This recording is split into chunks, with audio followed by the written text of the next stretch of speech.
লাম বড় রুই মাছ দিয়ে নতুন ফুলকপি সবজি দিয়ে তরকারি। হ্যালো এভরিওয়ান, আসসালামু আলাইকুম, ওয়েলকাম টু অ্যানাদার ব্লগ। কে কেমন আছেন?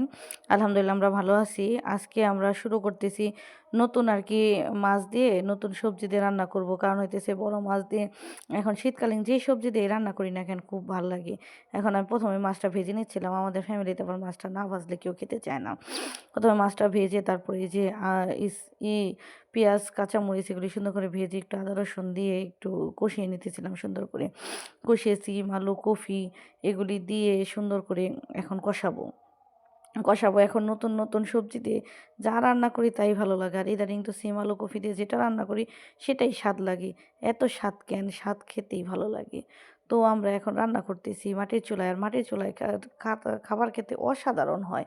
মাটির চুলায় যে একবার খাইছি তার মনে থাকে সবসময় যে মাটির চুলায় আমরা যতই গ্যাসের চুলায় রান্না করি না কেন, মাটির চুলার মতো স্বাদ আর কোনো চুলায় পাওয়া যায় না। তো আমি যে রান্না করতেছিলাম সুন্দর করে সিম, আলু, কফি, বেগুন দিয়ে সুন্দর করে এটা কষিয়ে তারপরে উপরে মাছ ভেজে রাখা মাছগুলো আমি ছেড়ে দেবো সুন্দর করে।